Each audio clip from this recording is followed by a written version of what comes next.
अस्सलाम वालेकुम, क्या हाल चाल है? ठीक ठाक हैं। उम्मीद है आप लोग खैर खैरियत से होंगे। आज की वीडियो में हम बात करेंगे, अगर आप लोग जर्मनी में आना चाहते हैं किसी भी वीज़े पे, स्टडी वीज़े पे, फैमिली वीज़े पे, या आप यहाँ यूरोप में किसी भी कंट्री में पहले से काम कर रहे हैं लेकिन आप वहाँ से मूव करना चाहते हैं और यहाँ पे जर्मनी में सेटल होना चाहते हैं, तो आपके लिए कौन कौन सी स्किल्स जो हैं वो हेल्पफुल हो सकती हैं, उसके बारे में बात करेंगे। लेकिन वीडियो शुरू करने से पहले आप लोगों से रिक्वेस्ट है कि प्लीज़ हमारे यूट्यूब चैनल को सब्सक्राइब करें और अपने दोस्तों से, फैमिली के साथ शेयर करें ताकि वो भी इंटरेस्टिंग फैक्ट्स और इंफॉर्मेटिव वीडियोस जो हैं वो देख सकें और हो सके तो कुछ सीख सकें। वीडियो शुरू करते हैं जी कि कौन कौन सी स्किल्स जो हैं वो आपके लिए हेल्पफुल हो सकती हैं अगर आप अपने कंट्री से, किसी भी कंट्री से आना चाहते हैं। तो सबसे पहले आप छोटी स्किल्स जो हैं, जैसे कि आप मोबाइल रिपेयरिंग का काम है, ये आप सीख सकते हैं वहाँ से।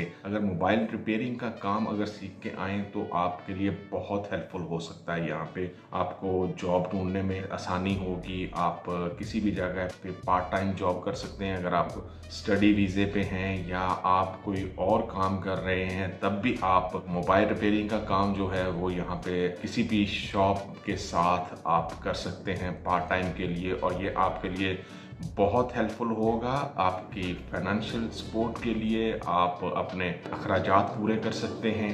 इसके अलावा ड्राइविंग स्किल जो है, ड्राइविंग स्किल बहुत ज़रूरी है यहाँ पे जर्मनी में सेटल होने के लिए। ये आपके पास एक एक्स्ट्रा स्किल है। अगर आपके पास अपने कंट्री में लाइसेंस है, तो अगर आप गाड़ी चलाना जानते हैं, तो यहाँ पे आप अगर स्टडी वीज़े पे हैं या फैमिली वीज़े पे हैं तो फर्स्ट 6 मंथ जो है वो आप इंटरनेशनल लाइसेंस पे आप यहाँ पे गाड़ी चला सकते हैं और आप अर्निंग कर सकते हैं। इतनी अर्निंग कर सकते हैं कि आप यहाँ पे जर्मनी का ड्राइविंग लाइसेंस जो है वो शुरू कर सकें, या मे भी हो सकता है कि आपका लाइसेंस जो है वो यहाँ पे जर्मन लाइसेंस में कन्वर्ट हो जाए। ये डिफरेंट प्रोसीजर है यहाँ पे। किसी भी जगह पे, किसी भी सिटी में ये सेम नहीं है।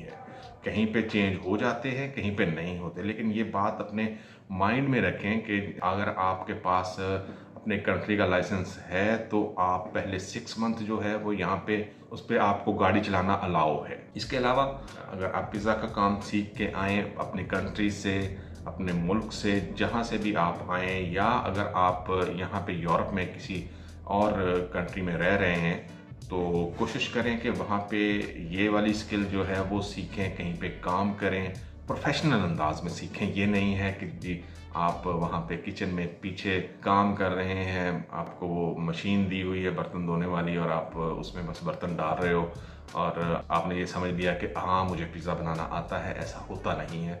आपको प्रोफेशनल अंदाज में ये सारा जो है वो चीज़ें सीखनी होंगी और ये आपके लिए बहुत हेल्पफुल होगा। यहाँ पे आप आके ये काम स्टार्ट करें, इसलिए जॉब जो है वो बहुत इजीली मिल जाती है। यहाँ पे जर्मनी में किसी भी नुक्कड़ पे चले जाएं, किसी भी गली में चले जाएं, आपको पिज़्ज़ा शॉप मिलेगी और आपको वहाँ पे काम भी मिल सकता है। और ये आपके लिए बहुत हेल्पफुल होगा। ड्राइविंग स्किल, पिज़्ज़ा की, दोनों जो हैं वो एक ही जगह पे काम आ सकती हैं, क्योंकि डिलीवरी के लिए ड्राइवर्स चाहिए और शॉप के लिए पिज़्ज़ा बनाने वाले वर्कर चाहिए। आप वहाँ से अर्निंग कर सकते हैं और आप अपनी फैमिली को और ख़ुद को जो है यहाँ पे सेटल कर सकते हैं। इसके अलावा कोशिश करें आप लैंग्वेज सीख के आएँ। लैंग्वेज बहुत ज़रूरी है जर्मनी में। जर्मनी में विदाउट लैंग्वेज आप बिल्कुल ज़ीरो हैं। जैसे हमारे मुल्कों में, हमारे जैसे मुल्कों में, पाकिस्तान, इंडिया में, बांग्लादेश में, अफ़गानिस्तान में, वहाँ पे अगर आप उनकी लोकल लैंग्वेज नहीं बोलते तो उनके लिए बहुत प्रॉब्लम होती है। बंदों के लिए चीज़ों को समझना, लोगों से बात करना। यहाँ पे बहुत सारे काम होते हैं। जैसे ही आप यहाँ पे जर्मनी में आते हैं, आपको रजिस्ट्रेशन करवानी होती है, आपको सिटी में रजिस्ट्रेशन करवानी होती है, आपको हाउस की रजिस्ट्रेशन करवानी होती है, और उसके लिए आपको लैंग्वेज बहुत ज़रूरी है। विदाउट लैंग्वेज जो है वो बहुत डिफ़िकल्ट हो जाता है बंदों के लिए कि वो यहाँ पे सेटल हो सकें, और किसी बंदे के पास इतना टाइम नहीं है कि वो आपके साथ जा सके और वहाँ पे जाके आपके लिए ट्रांसलेशन कर सके। तो ज़रूरी है कि आप लोग लैंग्वेज सीख के आएँ। ये एक स्किल है, इसको आप ईजी मत लें। आप ये ना समझिए कि वहाँ पे जाएंगे तो काम भी मिल जाएगा, ज़ुबान भी सीख लेंगे, होता है ऐसा, आहिस्ता आहिस्ता जो है वो बंदा सीख जाता है, लेकिन उससे पहले अगर आप कोशिश करें मूव होने से पहले, तो थोड़ा बहुत नॉलेज जो है वो बेसिक नॉलेज अगर वहाँ से लेके आएँ, इवन आप किसी से हेलो हाय कर सकें, तो ये भी आपके लिए बहुत हेल्पफुल होगा। क्योंकि अगर आप हेलो हाय कर सकेंगे तो तभी बात आगे बढ़ेगी और तभी आप कुछ सीख सकेंगे।